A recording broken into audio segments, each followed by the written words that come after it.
혹시 이런 유튜버 한 번쯤 보셨죠? 남들보다 적게 영상 올렸는데 항상 조회수나 구독자도 잘 오르고 댓글에 좋은 반응도 많은 유튜버들 말이죠. 우리는 그들을 보면서 역시 알고리즘은 타고나는구나 라고 생각하면서 유튜브를 포기하곤 합니다. 하지만 최신 유튜브 알고리즘은 전혀 다른 이야기를 하고 있습니다. 폭발적인 노출은 알고리즘 운이 아니라 영상을 올릴 때 이것을 잘 했느냐에 따라서 시청자의 반응이 활성화됨으로써 만들어지는 것입니다.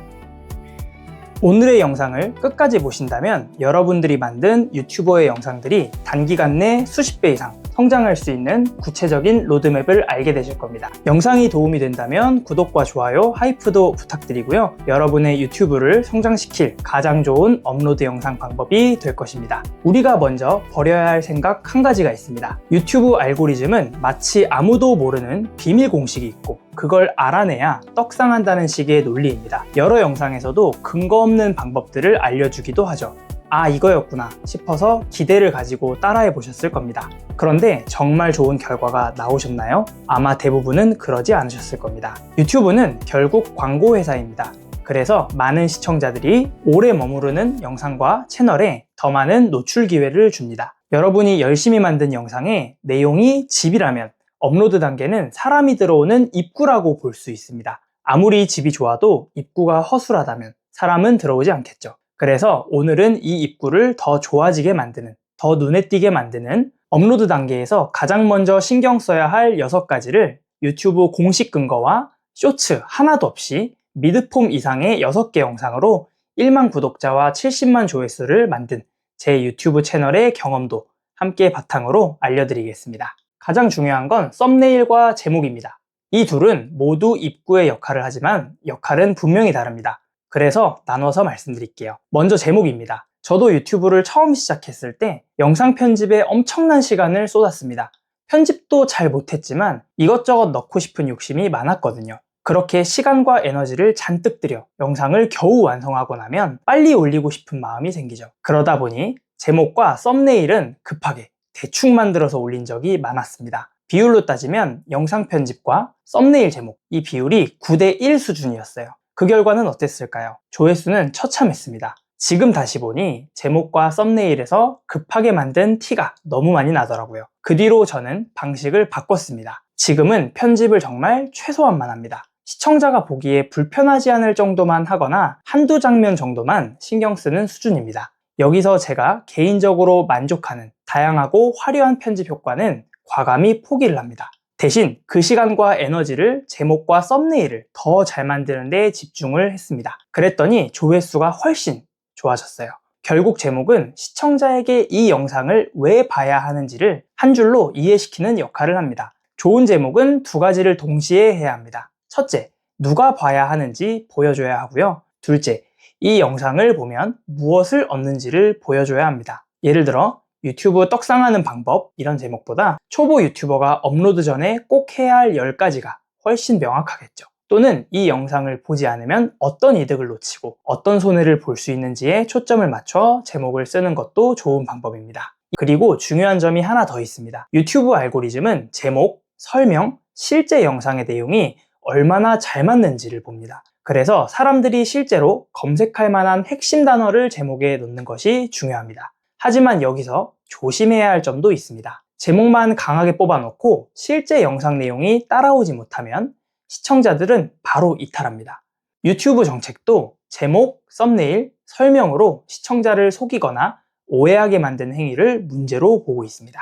두 번째는 썸네일입니다. 시청자는 대부분 제목과 썸네일을 함께 보고 클릭을 결정합니다. 제가 앞서 썸네일에서도 많은 시간을 쓴다고 말씀드렸는데 그게 단순히 디자인을 예쁘게 만든다는 뜻이 아닙니다. 중요한 것은 예쁘고 멋있는가가 아니라 눈에 잘 띄는가, 그리고 제목과 영상 내용이 잘 연결이 되는가입니다. 강한 대비, 짧고 잘 읽히는 문구, 그리고 제목과의 연결성, 이 3가지가 핵심입니다. 유튜브 공식 입장에서도 시청자가 가장 먼저 보는 정보가 제목과 썸네일이라고 설명하고 있습니다. 그런데 여기서 이런 생각이 드실 수 있습니다. 나는 디자인도 해본 적이 없고 유튜브 관련해서 일을 해본 적도 없는데 어떻게 좋은 썸네일을 만들지?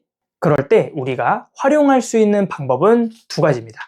바로 벤치마킹과 AI의 활용입니다. 첫째, 내가 하려는 주제의 썸네일을 최대한 많이 참고하는 방법입니다. 예를 들어 제육볶음 레시피 영상을 만든다면 유튜브에 제육볶음을 검색해서 조회수가 높은 영상들의 썸네일을 수집해보세요. 여기서 꿀팁 하나만 드리자면 지난번에 영상 마지막에 말씀드린 비드 IQ를 꼭 설치해보세요. 벤치마킹 하려는 영상들 중에서도 채널 평균 성과 대비 점수가 높은 영상을 중심으로 참고하면 훨씬 더 도움이 됩니다. 둘째, 이렇게 수집한 썸네일들을 챗GPT와 같은 AI에게 보여준 뒤에 이 썸네일들의 공통점을 분석해서 글씨체, 색상, 자막 위치, 이미지 배치 방향을 알려줘. 이런 식으로 요청하면 꽤나 구체적인 추천을 받을 수 있습니다. 다만 주의해야 될 점도 있습니다. 다른 사람의 창작물을 그대로 복사하는 것은 문제의 소지가 됩니다. 그리고 AI에 전적으로 의존해서는 안 됩니다.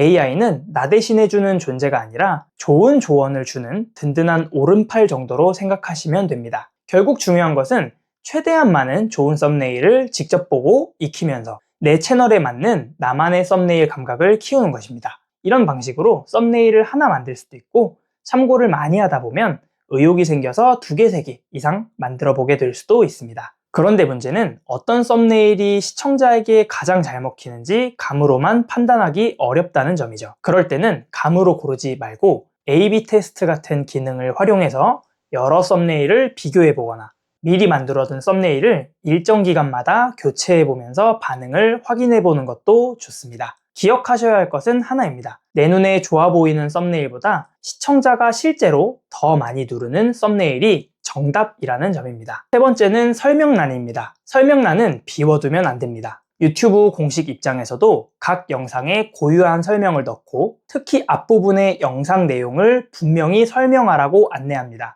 이 영상이 누구에게 필요하고 끝까지 보면 무엇을 알 수 있는지를 적어주세요. 아마 이런 글을 다시 또 적으려고 하면 시간과 고민의 에너지가 많을 텐데요. 힘들게 영상도 만들었는데 이런 것들이 쌓이면서 저도 유튜브를 관두고 싶을 때가 많더라고요. 그래서 저는 설명란 부분을 넣을 때 내가 미리 작성한 대본을 GPT에 붙여넣기 한 뒤 구글 SEO에 맞게 최적화되도록 유튜브 영상 설명란에 넣을 글을 작성해줘 라고 입력하면 아주 잘 정돈된 핵심 내용을 잘 보여주는 깔끔한 문장을 받을 수 있습니다. 그리고 가능하면 챕터도 꼭 넣어주세요. 챕터는 시청자가 원하는 구간으로 바로 이동하게 해주기 때문에 내가 궁금한 부분이 안 나온다 하고 나가버리는 일을 줄여줍니다. 여기에 관련 영상 링크나 다음에 볼 영상도 함께 넣어두면 한 편 보고 나가는 채널이 아니라 여러 편을 이어서 보게 되는 채널이 됩니다. 유튜브 추천 시스템도 재생 목록, 명확한 CTA, 최종 화면처럼 시청자가 많은 콘텐츠를 쉽게 찾도록 돕는 장치를 권장합니다. 네 번째는 많은 분들이 헷갈리는 태그입니다. 태그는 아예 쓸모없다고 보긴 어렵지만 그렇다고 조회수를 터트리는 핵심도 아닙니다. 유튜브 공식 도움말은 태그가 제목, 썸네일, 설명보다 덜 중요하고 주로 오타나 철자 실수를 보정하는 데 유용하다고 설명합니다. 즉 태그를 30개, 50개 채운다고 억지로 힘을 쏟을 필요가 없다는 거죠. 정말 사람들이 헷갈릴 만한 표현이나 자주 틀리는 단어만 최소한으로 넣는 게 맞습니다. 괜히 태그 도배에 시간을 쓰기보다 제목과 썸네일에 더 많은 시간을 쓰는 게 훨씬 낫습니다.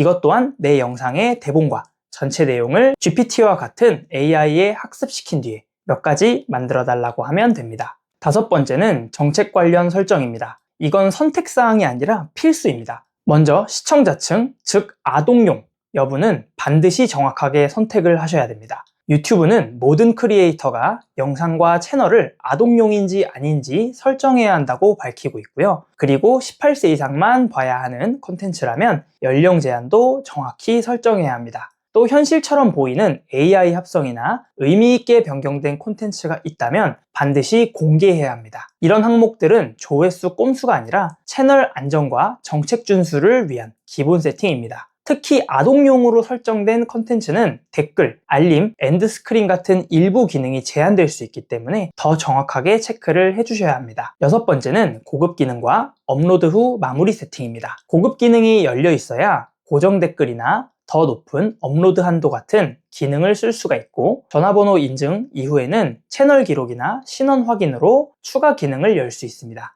업로드 후에는 댓글 설정을 점검하고 영상이 25초 이상이라면 최종 화면도 꼭 넣어주세요. 최종 화면은 다른 영상으로 보내고 구독을 유도하는 가장 쉬운 장치입니다. 여기에 워터마크를 삽입하거나 재생 목록까지 활용하면 구독 전환율을 높일 수 있고 시청자들이 한 편만 보고 나가는 것이 아닌 2편, 3편 이상 연속으로 보게 만들 수 있습니다. 유튜브도 긍정적인 시청자 반응과 더 많은 컨텐츠 발견이 추천 시스템의 강한 신호라고 설명합니다. 고급 기능이나 채널 세팅에 관한 전체 설명을 담은 영상은 고정 댓글에 링크를 걸어둘 테니까 참고하시면 됩니다. 자, 정리하겠습니다. 업로드 세팅의 핵심은 아무도 알려주지 않는 알고리즘의 비밀을 파헤치는 그런 식의 꼼수가 아닙니다. 내 기준에서 좋은 것이 아닌 시청자 기준에서 좋은 것을 만드는 게 중요합니다. 좋은 영상을 공들여 만드셨다면 이 영상이 많은 사람들에게 보여지도록 오늘의 필수 업로드 세팅을 하셔야 합니다. 제목과 썸네일로 시선을 멈추고 클릭할 이유를 만들고 설명란으로 영상의 의도와 가치를 명확히 전달하고 챕터와 최종 화면,